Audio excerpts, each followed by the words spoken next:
Thank you, everyone. My name is Richard Wong-She. I'm a plastic surgeon. I work here at Middlemore. And because nobody else wanted the job, I'm the clinical leader for the National Burn Centre. I appreciate that you're in here rather than enjoying a beautiful day. I would strongly recommend you look outside at the beautiful day and think of an excuse to go to the toilet and keep running outside. Okay, right, a couple of disclaimers. The first is with any official talk, the opinions are my own and don't necessarily reflect that of anyone else, or even myself at times. And I have no pecuniary interest in this other than the fact it's the reason I'm employed. Right, so I can't actually say this without trying to sing the song, so I'm going to get you to read them. And so it's words of wisdom. And this is essentially burn care in a song. Okay? Got to know when to hold them, when to fold them, when to walk away, and when to run. Now, I've just given you a chance to run away, and none of you have taken it. That's an epic fail. Okay, so what I'm going to do is quickly talk about burn injuries, and then I'm going to talk to you about the referral criteria and how the National Burn Centre fits within that. So essentially, burn injuries are lessons from MasterChef. Okay, this is a wonderful model proposed by Jackson back in the 1950s, and he put a point source of heat against an animal, and there was an area, concentric circles or expanding circles of destruction.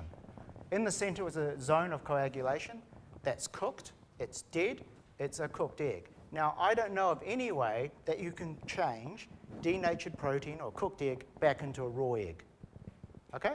So that is now officially cooked. Around that is the zone of stasis. So this area is tissue that's damaged, but may or may not pull through depending on how you look after it. And then the rest of it outside is stuff that's going to stay alive, but it's involved in the inflammatory process. Now, the thing is with a major burn, so that's anything over about 20-25% TVSA, the zone of hyperemia is the rest of your body. So though you injure one part, the whole body is caught up in the firestorm of cytokines. So here's a registrar who didn't listen to us. That's the zone of coagulation, so that's dead Jim. This is the zone of stasis. This stuff may or may not pull through depending on how we look after it. This stuff should be fine, but is involved in the inflammatory process. Right, so that's it really simply. In terms of how people respond to that, it depends on how much they've burnt. You've already heard that when they're over about 25% of their whole body surface area, the whole rest of their body gets in on the act. And then there's sort of things about the reserves, whether, how old they are and how physiologically fit they are. So age is a proxy marker. But we live in an age now where there are 70 and 80-year-old triathletes, right? And 50-year-olds who aren't fit for a haircut. So, age is only partly there. And then, as I was saying before, you damage tissue locally. It can affect you systemically, but it's far more than that. I mean, a burn injury affects the whole patient psychologically, and it can affect their whole family and their community. Okay? So even though one person is injured, a whole family is drawn into this, and this will be a common theme for all trauma. Okay, so scientific talk, cytokines, get two random letters and a number, that's a cytokine that does bad things. Okay, and the important thing is that when it's a big burn, it affects the whole body. And that takes time to happen. I'll give you time to mull over this slide, because this tells us our current understanding of what happens in a burn injury and the time frames. This is the surgeon's view, right? It's about cooking, so it depends on how hot and how long. So if you have something hot enough for long enough, you will cook them. So the magic number that you need to know is about 46 degrees. Your body can get rid of, in a normal setting, a continuous heat source of around 46 degrees. That's why if you go into the operating room, none of our heaters go above 42, right? But if you have something at 46 degrees long enough, you will cook it. Now just think about that for a minute. You're putting in coffee at what? 70 degrees, 100 degrees into your mouth and you're not burning? And that's partly because of the ability of your mouth to get rid of heat. But it's all about cooking, denaturing proteins. How much heat can your body handle before it can't protect the proteins anymore? Okay? Slow broil, flame grill, same deal. You're delivering energy, denaturing proteins, you're cooking it, you're burning it. Okay, that was a surgeon's guide to how you get burnt. And now now when you hold them, when you fold them, when you walk away, when you run. Okay. As you'll know in the slides, I'm going to show you a whole lot of things that other wise people have said. This is Fiona Wood. She was Australian of the Year. She was involved with the Bali bombing. And she has a very good saying. It's the quality of outcome must be worth the pain of survival. Okay? So we must do a good job. Okay. And, you know, there's no such thing as a minor burn. There's no such thing as a minor operation, only an operation that happens to someone else. So anything treated poorly can end up with a poor result. You can always clutch defeat from the jaws of victory, right? And we are really skilled at that. You know, there was that. You know, God damn. When the Australians who laughed at us, it happened to you too. And look, let's not even talk about that. I mean, how can you go from 8 up, the team's -1, first to 9 wins? Anyway. And so there are lots of sayings, right? We're in healthcare. All bleeding will eventually stop. The same is true with all burn wounds. All burn wounds will eventually heal if they don't kill you. It's just that they don't necessarily heal well. And that's where we come in. Okay. So it's a question mark. We say, if you can heal up a burn wound within 2 to 3 weeks, it'll heal up just fine. Question, do you need to wait for everyone to get across that line? Why wait if you know what the answer is? And the important thing is, more than anything else, people go, oh, well, thank God I didn't need surgery. Well, surgery isn't your end point. Scarring is your end point. And surgery helps you give you a better scar. It's a bit like, I mean, anyone here who's ever admitted a patient, and they say, I'm fit and well because I take no medicines.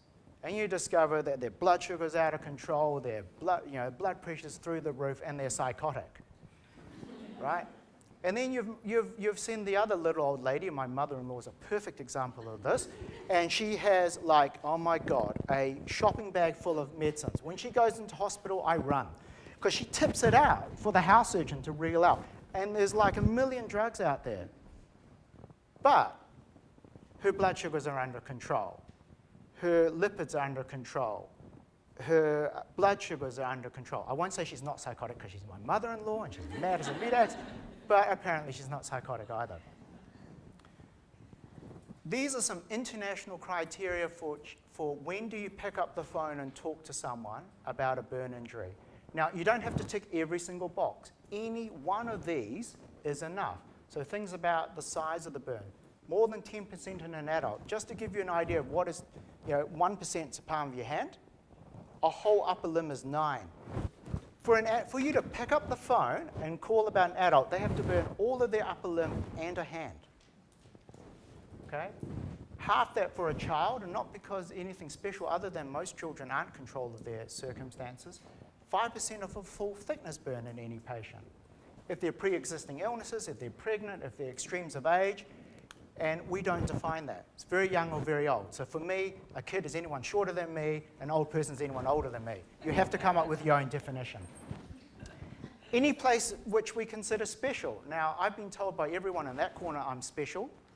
I'm not sure whether they mean special needs, but there are special areas, and they're, your face, hands, feet, perineum, major joints, anything circumferential or your lungs. And then if it's a weird burn, like chemical, electrical, major trauma, or if you suspect non-accidental injury.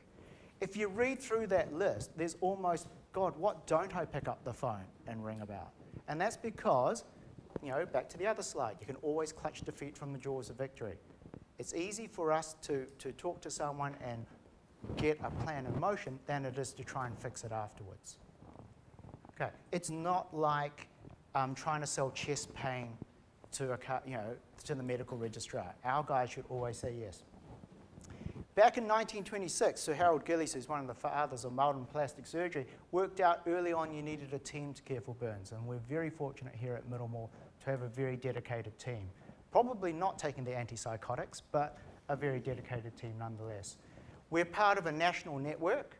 Okay, so the regional plastic surgery units are also the burn units. So they're located in Christchurch and Hutt Valley, so not in Wellington. Okay, and that's important because they've got no ICU, or they've got an ICU between 9 and 5 Monday to Friday. Okay, There's one in Waikato and there's one here. Now, the interesting thing is, and this is an old slide, we play as well as about these guys together, right? So when I first started this job, we all hated each other. And I don't say that lightly. But over the past decade working together, you know, it almost got to this at one point, right? You know, love the Wallabies, not? Okay. You know, and the chances of us working together would be about the same as, oh, I don't know, an all-black coaching the Wallabies. And it happened. So it actually did happen. So we have a binding framework which guides us as to what we should do. And so what we have now is a national team. And more recently, during the CRO outbreak, the whole team had to come together to care for burn patients across New Zealand. Okay, right, so it was established in 2006, which coincided with the opening of a building, which I now hear on the news is full of mold. God damn it. It was, there's an agreement between all the major players, and we all work together as one, and we try and provide coordinated care throughout the country. Because a major burn is a rare and resource-intensive condition. You won't believe the emails I got from the CEO and COO of Waikato saying, this one burn is killing us. And I go, well, we've got 7. Shut up. And deal with it. Okay. And we centralise because not only are they resource intensive and they need a lot of work, but also expertise can be centralised. And the idea then being that you give better outcomes. And it justifies my job, apparently, so they keep telling me. Okay. We don't have to duplicate lots of things, although, having said that, anyone who's involved in disaster management will know if you put all your eggs in one basket, guaranteed that basket will be the first one to go in a major disaster. Right, so you actually need redundancy. And you need optimism to come. Okay, so we've got agreed criteria to who to send, basically anyone they want. We have agreed channels of communication, basically they ring me. And we have clinical pathways, basically I say yes. We have contingency plans, no we don't. We include a lot of begging. And we have funding streams. This is our complicated pathway, which all went to pot when it hit the fan. Okay, so at this point I'm going to do something really dangerous. I'm going to do a live demo and I'm going to hook up my phone. Okay. Because if there's anything that you should be able to get out of this, it should be a free app, right? Okay, so this is a free app you can download. Oh, dear Lord, go away message. You didn't see anything? That's okay. God, bloody hell. That's always dangerous, isn't it? I defy anyone else to come up here and plug in their phone and get a message. Okay, right, so this is the New South Wales Trauma app. You can download it from any app store. It's free. And dear God, it cost the Australians about $250,000. We got it by giving them a cup of coffee and some gin. Okay, forget that, just a cup of coffee. And they got us to get into it. So, here it is. You can click on burns. And it's downloading things. And you'll see here it says New Zealand specific content. And stuff like our referral documents, transfer documents are all here, all our guidelines. Okay, so you know, that horrible chart that you saw is available there. You can zoom it up and spin it and go, oh God, what the? Okay, all right, but what's probably more important is if you look at the calculators, because this is the thing everyone wants, right? So let's do it for Kurt. Okay, right, so your average South Auckland child, who probably weighs 70 kilos, who's given like 500 mils pre-op, and it's been, an hour since they were burnt. Are you really sure? Yeah, of course I'm sure. Well, so here we have looking kid. Now, wouldn't it be really cool if you could colour this in and it could tell you how big a burn is? He says. Well, guess what? You can. And, well, what about the back? Okay. And, you know, whoops, missed, you know, did too much. That's bottom was actually spared. Okay, fine. And there you go. It's worked out. Okay? So we can look at charts, you can do all the hard things, or there's an app for that. And I better disconnect this really quickly before any other sort of like horrible messages come across. Right, so free on the App Store. The Australians keep updating it, we keep pinching it. One day they'll realize we're sponging that off for free. Okie dokie, righty-ho, back to where we were. Live demo. Oh, come on. Really? Really? Whoops, no, really? Okay, cool. Oh. Unable to, no, I don't care what you want unable to do. Okay, right, so it's been over 10 years, but we've had about 3,000 patients. About 125 of them have come from other parts of the world. We've had 10 fellows, and we're doing a whole lot of things here now which influence the rest of the country. So there are a couple of things, like the whole reason that we were founded, and part of it was that actually you should be able to get patients out of hospital faster. That's one of the big drivers, right? And we've shown that for the majority of burns, we're able to get them home faster.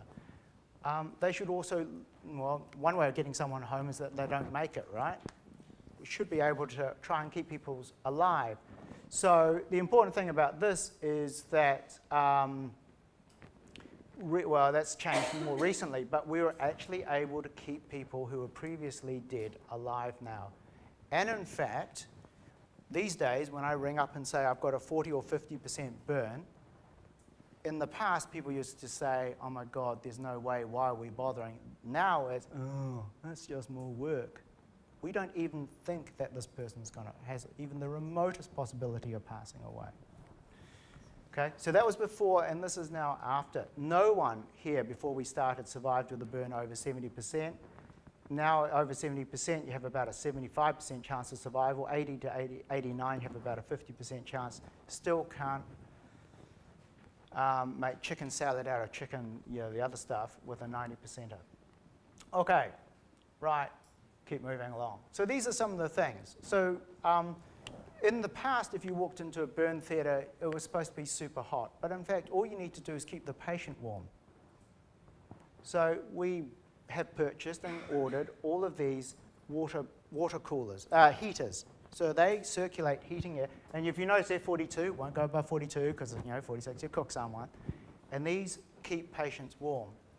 Now, these are so effective. And if you've ever walked through recovery and see people sitting in the recovery room taking, okay, most of our patients don't do that now because my colleagues have stolen this. So if you have a free flap or any other prolonged case, for the betterment of the patients, they are better off warm. Okay, other things that we do. We infiltrate fluid to minimize blood loss, and we have powered infiltrators. We heat that fluid, and we have hydrosurgery, sorry. We actually cut with a water blade now. Okay, we have essentially half the amount of blood we give to patients acutely through the process of infiltration. I'm not sure if this is going to play. Probably, maybe not. We'll see if we can get it to go. Okay. So, and this is the water blade. So in the past, you would have to bring steel out, but this actually cuts as a blade of water that goes across the burn wound and allows us to remove dead tissue and leaves viable tissue behind. We have skin substitute. So this isn't a burn patient. This is a patient who has exposed tendons, and in the past, you would have to put a free flap on that. We can use a skin substitute, and you can graft and they get a perfectly good result. Okay, everyone knows this. So these are BioQuil machines. They put, and this is an old operating theatre, they put out vaporized hydrogen peroxide, and they sterilize a room. They don't clean a room, but they sterilize a room. And we seal off the room. I'm not sure if you can see all the tape around here. And there's a little machine that sits outside that measures how much hydrogen peroxide there is in there to make sure it hits the critical combination. Is there anyone here from Auckland DHB? Because I'm going to say, oh, okay, close your ears. ADHB looked at these and said, these are too expensive, went for a cheaper one, and then said, shit, we don't know whether it's working or not. Can we steal your machine and test it? So they tested and said, yeah, it seems to be working. So they went with a cheaper one. We had 2 broke because we used them so much. We've now got 6 on order. And this just gives you an idea. This is a terminal clean. This is when you get someone on minimum wage to go and clean every single surface with poisonous chemicals. And that's the amount of growth that they get. This is after we put the bioquell. Okay, now, in the final moments, and this is really only for you because you're the only person outside of counties, this is the catchment area for this hospital, right? And it's a special part of town, because what I want you to see here, maybe you may or not be able to, like, this is grab one, so at Cornwall Park, go get a sumptuous 3-course meal, Mecca Viaduct, get a 6-course degustation menu, but in mobile Mangere, you get 2 fried chicken bargain boxes. Okay, we get really special patients here at Middlemore. This is a young lady, 19-year-old, who's come in with abdominal pain, PV bleeding, and something. And 3 young men who have come in within 2 minutes of each other, all with discharge. Contact tracing at Middlemore is really simple. You get really cool people like Boss Man. How about that to call for your next patient? I want Boss Man to come. These are our acute lists in the past. If you thought you were busy, this was in the old days when we had paper, right? You know, you are here. Your call is important to us. Please hold, an operator will be with you shortly. These may be monitored for teaching purposes. Okay, this is the entranceway into the National Burn Centre, which is now riddled with mold, bastards. And I said to them, I'm not going to work each day where I have to stand on tiptoe, so they put one here so I could reach. We've now moved into new theatre block, but in the old theatre block, we rang up engineering and said, hey man, there's some water coming in through the roof. So they put a drip plan and a hose out the window. Sorted. Okay. Anyone want to read this out? This is when we were planning for the new operating theatre, and I got to say, what do you think of the chart? And I went, the what chart? It says flick. Okay. He's now head of surgery and anesthetics and everything else. That's him showing respect. This is our intensive care unit for a child who was going to wake up, and they thought they would have his toys waiting for him when he woke up. And this is my fellow. I asked the anaesthetist to text my fellow, could he please get him to come in and help me? You can't read it, but it says, hey chef, call the Chinaman when you can be asked. I have no words for these people. There are no words. You know, these are my colleagues. You know, people accuse plastic surgeons being a bunch of beauticians. Here he is caring for a dying girl, and he's putting on nail polish. We tried to stop him breeding because that would be bad, but he managed to have a kid, so he even failed. You know, he had but one job, and he still failed that one. I asked my registrar to jump in the tub. I said, I only mean that figuratively, not literally, and never mind. This guy managed to glue his gloves together. And only in South Auckland can you pimp your loop box. I have no words, right? This is me going on my ward round. My team tell me it's like a safari tour. That's St. Patrick's Day. And this is a really important day. This is May the 4th. Anyone? Got it? Get it? Got it? Right? And I said to them, that's not really trying. And they did Princess Leia buns. You know, that took a lot of dedication. But can anyone see what's wrong with this photo? That's right. Hashtag wrong franchise. Epic fail.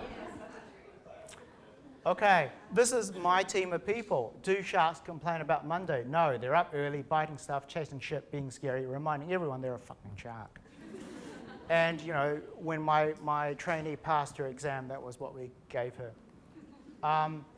But the main reason that we're here is for our patients, right? Okay, so back in 2007, so gosh, that's over 10 years ago now, there's a 29-year-old male down in Tauranga, had an 85% burn, and there may or may not have been an inhalational component. It was previously fit and well, and just as if that would add any difference to how we cared for him, hey, he's a new dad. Okay, this is depending on whether you view it, a glass half full or glass half empty chart. This is a 50% survival chart, flip a coin. You can see that over the years, doing different things, we've improved survival. Well, this guy is here. Okay, and graphic photos. He was toast. Right. He spent 218 days in hospital, 35 in ICU, had 65 operations. We spent 144 and a half hours on this guy, and that excludes the stuff we did on the ward. Here are all his notes held up by a very strong anaesthetist. Here are his list of operations held up by a very short surgeon. And this is him walking. And this is him going home with his not 5-week-old daughter. And this is him a couple of years later playing with his daughter. And this is him thanking the Bay of Plenty doctors for keeping him alive.